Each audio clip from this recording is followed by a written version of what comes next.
We've lost all idea of, civil debate and rational talk. It's sound bites, it's TikTok and all of that. All I'm saying in this op-ed is just a reminder that there are consequences to hateful rhetoric. And we know it, but I think that a lot of people forget that in the King and Kennedy assassinations, that both of those men were now iconic figures, were at the times hated by different groups, and there was a lot of vile things said about them that might have pushed the people who eventually took a shot at them to do so.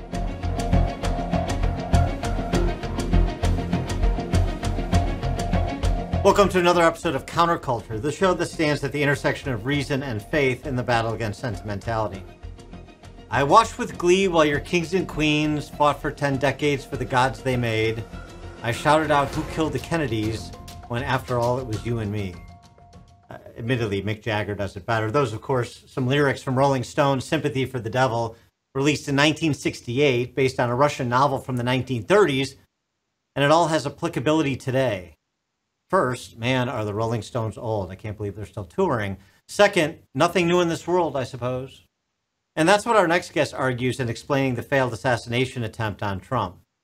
We didn't learn the lessons about reckless political speech that he contends were reckless political speech was a contributing factor in the assassinations of both JFK and MLK in the 1960s. Two challenges to that. First, it's constitutionally protected speech that has been attended to American politics since its founding. The second challenge is all the incentives are to style one's campaign rhetoric after their favorite UFC trash talker. And that's not just the candidates, but also the pundits and the reporters alike. So what to do?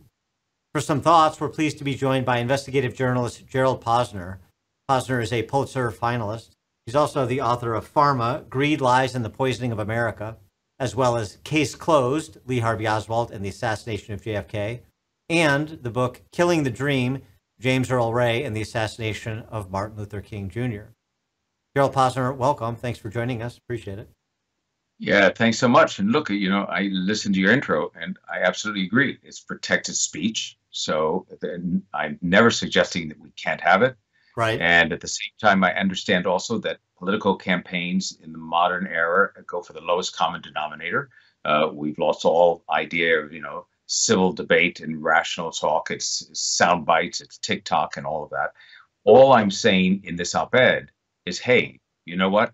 It's just a reminder that there are consequences to hateful rhetoric. And we know it, but I think that a lot of people forget that in the King and Kennedy assassinations, that both of those men who are now iconic figures were at the times hated by different groups. And there was a lot of vile things said about them that might have pushed the people who eventually took a shot at them to do so. Well, I appreciate that you're not calling for a law to be passed or people's rights to be infringed. You're calling for some thoughtful recognition about the impact of the words we choose and the way we communicate ideas and so forth, which I think is completely fair, and it certainly needs to be part of the conversation. But give us some of the parallels. You, in this piece you wrote for the Wall Street Journal, you provided some detail, what you were just describing generally there. So, for example, I think people have some idea of the hate that was directed at Martin Luther King during the Civil Rights era, but maybe for those of us a bit younger, less of an idea about the sort of political, rhetorical targeting of JFK. Give us some context there. Yeah, so, JFK now viewed as this, figure who was so wonderful, with all the potential of the future for the presidency. And we forget that at the time that he was actually president, the right wing in particular had this irrational hatred of him. There were people that thought that JFK was about to give the sovereignty of the U.S. over to the United Nations. How's that for a wild one? There were Cubans who had come over from Cuba, fled Fidel Castro, and thought that he was a traitor, literally a traitor, because he hadn't supported the Bay of Pigs, which was going to try to retake Cuba and overthrow Castro. When JFK arrived in Dallas, where the assassination took place, there was this right-wing army general who was distributing posters that morning that said "wanted for treason" with a picture of Kennedy in the middle of it. And so, we come back to this idea of, we were talking about before in speech, a perfect example, and I write about this in the Wall Street Journal piece, is how many times Trump, for instance, has been referred to as the coming Hitler. he's going to be the new Hitler once again, and that's the end of democracy. And so what happens on that, and that's everything, by the way, as you know, from it ends up being a New Republic cover with a 1932 image of Hitler, and then it morphs into Trump, to political campaigners for the Biden administration. So I have people that come back to me and say, hey, by the way, I think Trump really is this odious person who is the end of democracy, and that he is going to be this ruination. And my point to them is, then make the case without the Hitler analogy. Make your case as to why you think Trump is this ogre. You can go ahead and do it. But the reason that people resort to Hitler as the automatic analogy is everybody understands that. It's the shorthand. Even TikTok historians who don't know much about TikTok understand Hitler's a bad guy. And who among us wouldn't take a time capsule back to be able to kill the young Hitler to avoid what happened? So when you keep calling someone Hitler, you do sort of create an atmosphere in which somebody can sit back and say, hey, you know what? I'm gonna stop this guy from becoming the worst thing since the 1930s. Now, is there a direct line between hateful rhetoric and political violence? That's always, you can't draw that direct connection. But my article is about the atmosphere that sits around it. We're in pretty inflamed times, as you know. We're already in these different camps on the far left and the far right. So everything that adds to that just makes it a little bit more unstable. Yeah, and the hypocrisy, that nuance is lost on a lot of people too. So people say, well, yeah, he's Hitler, but then when he narrowly avoids being assassinated, you offer your thoughts and prayers for speedy recovery. So which is it? Right. So, so, the keen observer, or just even sort of the daily observer, catches this and says, well, wait a second, you don't really believe that. And I know you don't really believe that. It's political. It's hyping your enemy to create this boogeyman persona to motivate your base out and volunteering and donating and all those things. And your point is a fair one, which is to say, yeah, I didn't really mean it, but there, just because you didn't mean it, it's sort of negligence, right? You can still contribute to an atmosphere that is destabilizing. At the same time, you're supposedly saving our democracy. And by the way, if you start to really go back and take an accounting, I mean, there was the guy who was planning an attack on Brett Kavanaugh who was stopped. There was the near miss at the congressional softball game by the Bernie Sanders supporter. It could have gone much worse than it did on January 6th, too, when people got riled up and there was rioting and batteries that occurred. So, I mean, it is one of those things where maybe you want to see if there are any sort of, like in a debate, sort of rules of the road, not laws, but just rules of the road that we sort of agree to, stay within these lines. I know it's very difficult and there's always going to be the incentive to cheat, but at least if you drive the conversation, maybe you're giving some people second thought to say, maybe I'll just holster that. Maybe I'll just pump the brakes a little bit on some of this. So it's very interesting you say that, because I do think that, I tried to look back at the post-assassination, what was going on in the media. We don't have the benefit of online, so no social media, nothing else in 1963 with Kennedy or 68 with King.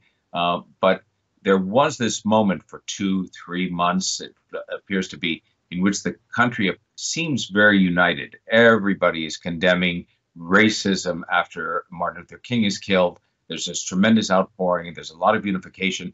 And after Jack Kennedy, well, I'll tell you, those voices on the far right, the people with Spotlight and other far right groups, they really fell silent. In the Trump attempted assassination, the unity didn't last very long at all. I think it was the day after I ended up running the piece of the Wall Street Journal that said, hey, go a little lighter on the Hitler analogies, that the Lincoln Project put out a whole video about Trump being like the 1930s and Hitler. And I also saw something of interest, that I always knew that if we had an assassination, successful or unsuccessful, in the internet age, there would be conspiracy theories sort of from the start. But what was fascinating about the theories around the Trump shooting is they broke immediately into the polarized camps that we have. So the far right started to say, well, how could this guy have ended up a 20-year-old kid on the roof of a building with a direct line to the president?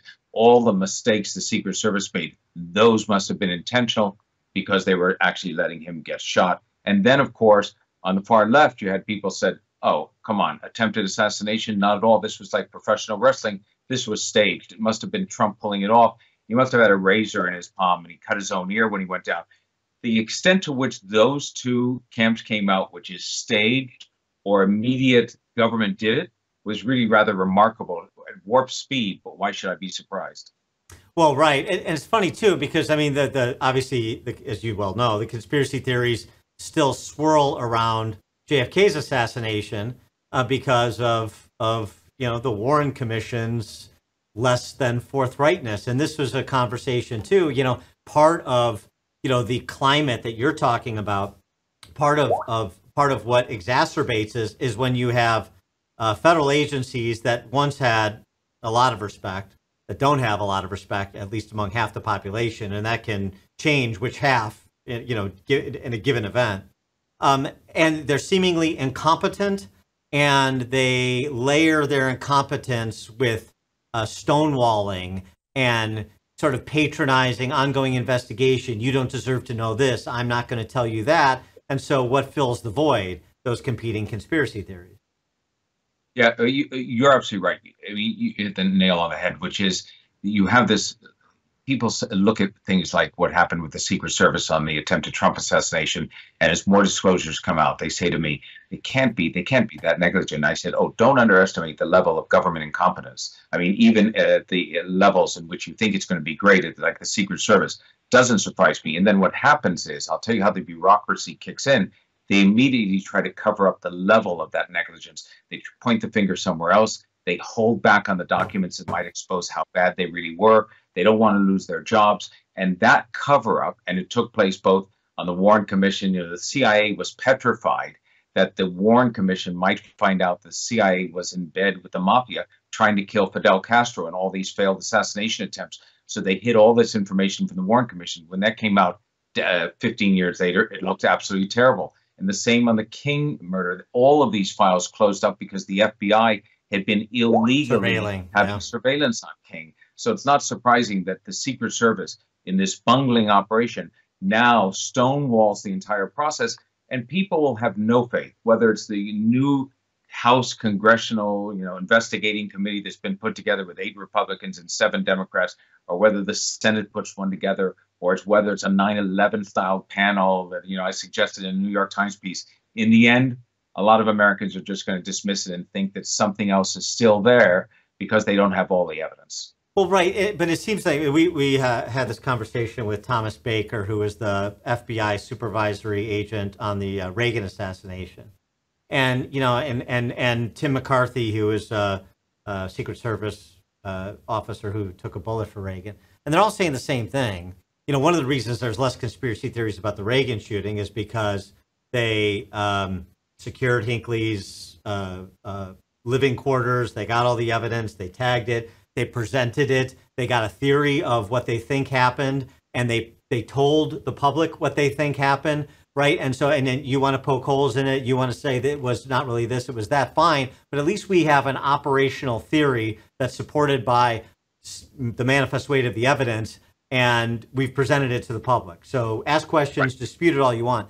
And it seems to me there's like an obvious couple of things that could be done here. I mean, I keep sort of beating this point home because the professionals are doing it, which is the pre-event security plan. Did the pre-event security plan have all elevated positions covered? And, what were the conversations there? And then the radio chatter that day. What were all the various agents who were seeing various different things saying to each other in real time? And once you get an operational theory of what you think happened and at whose hands, then if Ray and Secret Service would come forward and disclose that, and whoever needs to be held accountable for errors in judgment is held accountable professionally, then you can tamp some of this down. So, I mean, as much as people want to focus on the politicians and the pundits using the overheated rhetoric, boy, these agencies do as much of a disservice to the political climate through their, skullduggery and their stonewalling. Yeah, you're absolutely right. As a matter of fact, it's interesting on this case because we know the Secret Service did not meet with the local and state police before, so they didn't have meeting that they usually have. And they just decided, they were playing fast and loose. They didn't need to. They didn't think they had to. 5 days before Trump's speech on the 13th, they went out and they did do that walkthrough on the field to see where the perimeter would be set. So where were you going to have the point where it's going to be tighter security? If you go in, you're going to get wanted or have to go through a metal detector, and outside you're not. They saw that building that has the direct line of sight back to where the stage would be, and that it wasn't inside the perimeter. They didn't put it in. You asked the question, did they take care of all of the access points that would have been with a high enough height so that they could have overlooked the entire site? There's a water tower there that gave a 360-degree view of the entire area, including the top of the building, but nobody was put on top of that. We need to find out why.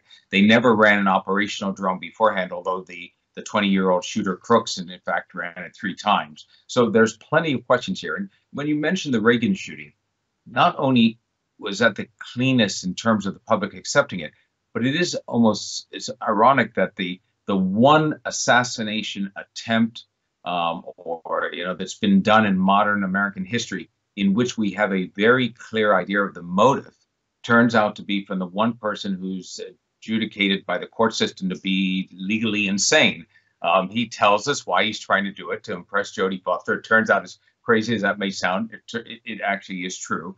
And in the other instances, Oswald's killed a couple of days later, so we never know. But James Earl Ray lives for decades, and Sirhan, who killed Bobby Kennedy, lives for decades, and they just lie about it.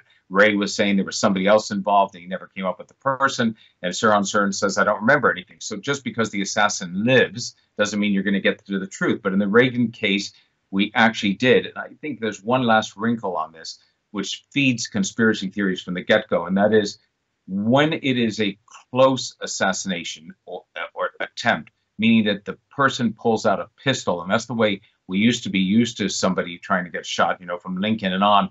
They pull out the pistol, they get tackled at the scene, or they get killed at the scene. Sometimes they could get away, but for the most part, who the shooter was. In modern American history, we've only had the JFK assassination in '63, Martin Luther King in '68, and then the Trump attempted assassination, in which we've had a shooter from a distance using a high-powered rifle. So that immediately conjures up all the ideas of a hired assassin, some professional, something like that. And I think that the public is primed to think that there's something more nefarious going on when it's a long-range rifle shot, believe it or not. Yeah, I think, that makes some sense. In part just because, again, in this case, how do you get to that position? It was sort of the same conversation we had about the shooting at the softball practice for members of Congress too. Is how does this guy get access to the field where he's got a sport rifle and he can get to a position where he's got a clear look at the field and just open fire? Where's Secret Service there, and so on and so forth? There's some of that questions too, but again, right? Nothing is fail safe. But I also think that when you say that, though, one of the things is we know Monday morning exactly how it took place. So we think that it broke, and it has to break with a little bit of luck for the shooter, right? Whether the congressional game, whether it's here. But in addition, so let's assume for half a second that there would have been some coverage on the roof from which the shooter tried to kill Trump. There was either somebody posted there or they had eyes on it. If the shooter saw that, that might be his first location. That's his preferred spot where he'd like to set up a sniper's nest and try to kill the former president. But if it's already taken or it has security on it, he may have a plan B. We don't know that. He may have someplace else to drop back to where he thinks he can get a shot, even if it happens to be a clump of trees, not quite as good as the rooftop. So, and if he can't find any spot that he's already got in his mind from where he can get a shot, he's probably going to take the rifle back home afterwards, and there's going to be no assassination attempt at all. We don't know in American history how many times somebody may have gone, some disgruntled person who thinks they can change the course of history, to a political rally with a pistol and never got the access to get close enough to the candidate to take the shot. If it's not a suicide mission, you're not going to, rush the stage and try to do that. And so I always think that the fact that it played out as it did is a failure of security. But people think, oh, he couldn't get to the roof, that's the end of it. Not necessarily. Yeah, well, actually, when was it? You're jogging my memory. I think it was a rally he had in Vegas, Trump, And I think it was was it in 16 against Hillary, where there was sort of somebody who bum rushed the stadium, and I think they had a gun. I mean, they never got a shot off or anything like that because the security detail was there and they collapsed around the person. But I mean, of course, there have been obviously, the threats that we don't know, as you say, the efforts that didn't even get as far as that effort in Vegas, if I'm remembering the details correctly. Oh, you're right. And one of the things interesting on this particular shooting is that, the close protection, when I chastise and criticize the Secret Service for all their security miscues, the group of agents that did the right thing are those who are in the close protection, the ones near the former president who rushed immediately to the stage when they realize that there are shots that are going off, and they knock him to the ground, they cover him, and then get him to a vehicle. Of course, one of the unwritten rules in Secret Service, if you talk to agents in that, is that they sort of try to match agents physically to the size of the candidate, because they want to be able to cover the candidate in a circle as they're moving the candidate to a vehicle to leave a scene of a shooting or assassination attempt, make sure they can get out. And when you see the agents rush around Trump, as you well know, there are agents who are a head shorter than he is in a couple of instances. If you had a second shooter or the shooter was still around and able to get off a headshot, imagine today if the initial volley of shots had failed and the kill shot, as you would call it, from the sniper, came after the agents were already in place, but they weren't tall enough to stop the shot. You'd have conspiracy theories going on from here to, to kingdom come.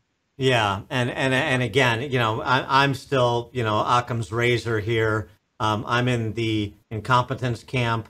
Incompetence meets sort of a lackadaisical attitude. You get sort of complacent because you've done so many of these rallies. You have people that clearly aren't, particularly didn't really demonstrate particular aptitude in that moment. I mean, unfortunately, whatever it is, but it is the one Department of Homeland Security agent who couldn't figure out how to holster her weapon a couple of times, both there and at the hospital. I mean, that does not inspire a lot of confidence, but it speaks to a level of incompetence more so than a Rube Goldberg scheme to take out the president from the inside. No, and I agree with you. I mean, I look at the incompetence as well. But one factor that we don't know yet, and it will feed the conspiracy theories that think it's a sort of a larger secret state plot of that. You'll remember, I guess, Peter Strzok, an FBI agent who was on the Trump investigation, and then uncovered the emails he had sent to Lisa Page, who he was having an affair with, and said how much he hated Trump and disliked him and everything else, and then let go. If in the investigation that takes place in the subsequent revelation about emails come out from any top Secret Service agent or Homeland Security officer that says, by the way, I can't stand that no good SOB, former president, et cetera, it will feed the narrative that, and I always say, I understand people are human. They're going to, in 2016, love Hillary, love Trump, hate Trump. The same thing now going out with Harris and Trump. But you're in the protection business of protecting the candidates, and you're going to put things into emails or into writing about one candidate or another to express your own personal feelings.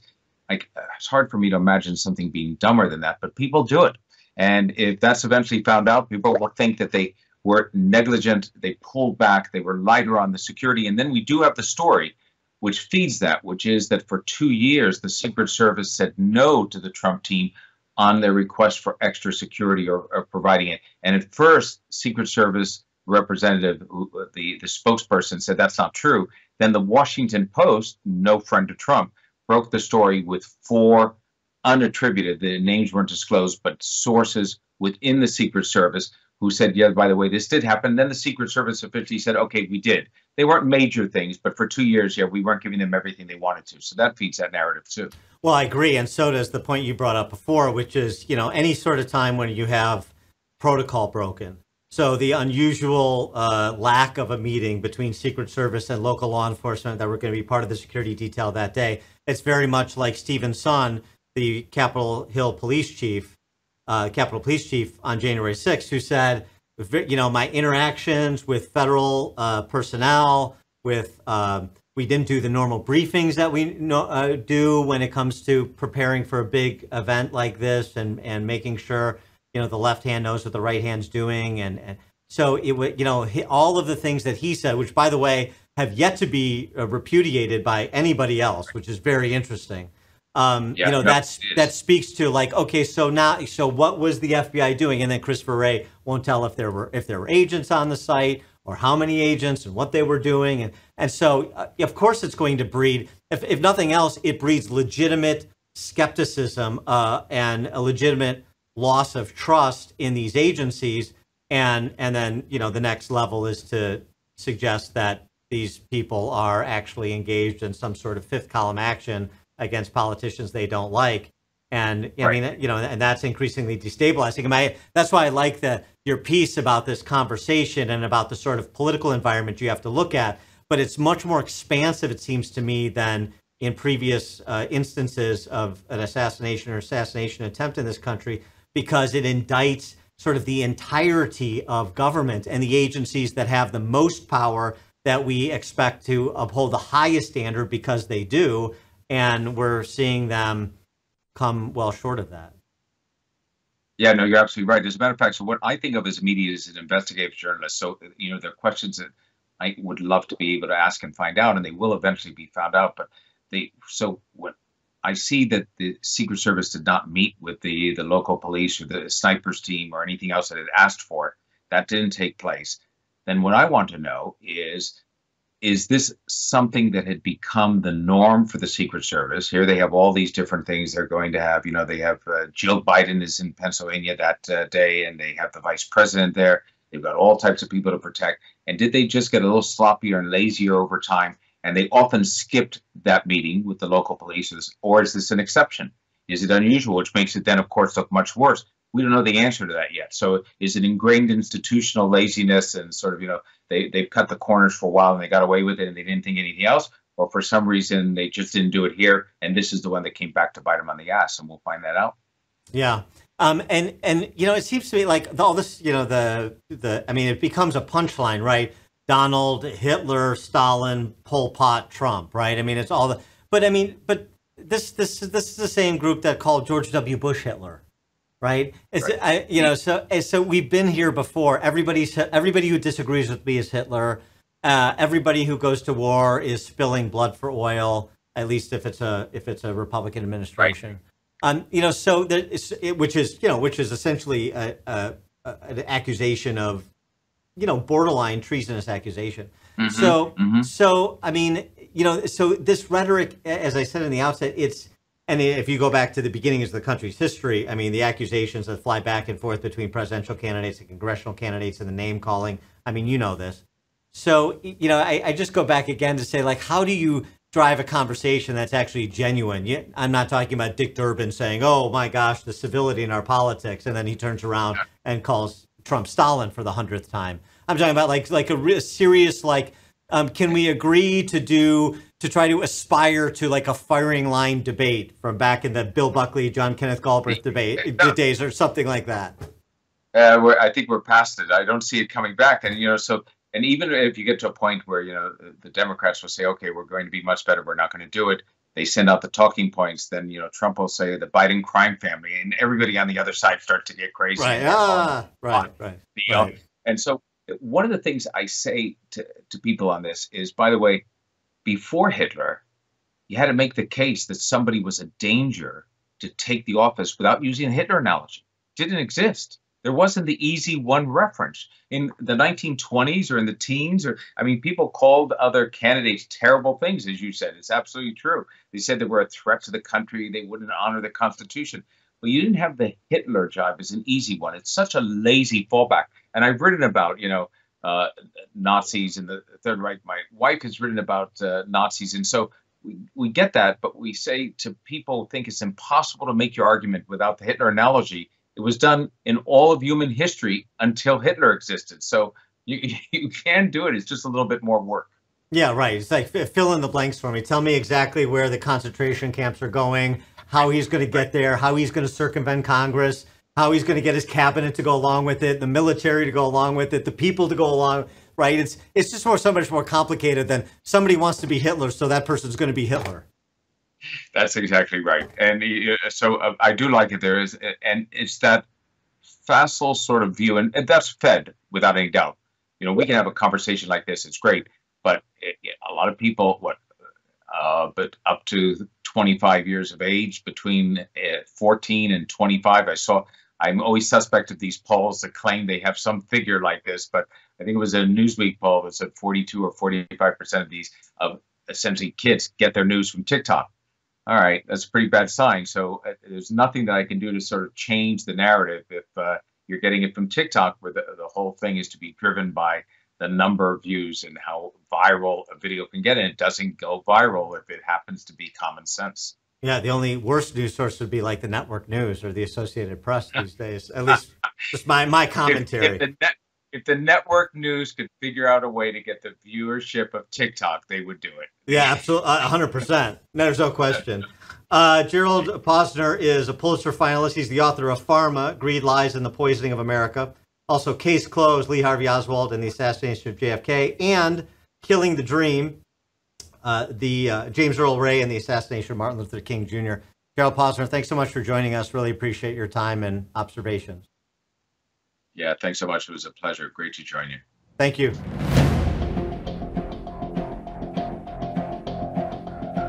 Please like this video and subscribe to this channel if you haven't already. And please leave a comment in the comment section. We'd love to hear your thoughts.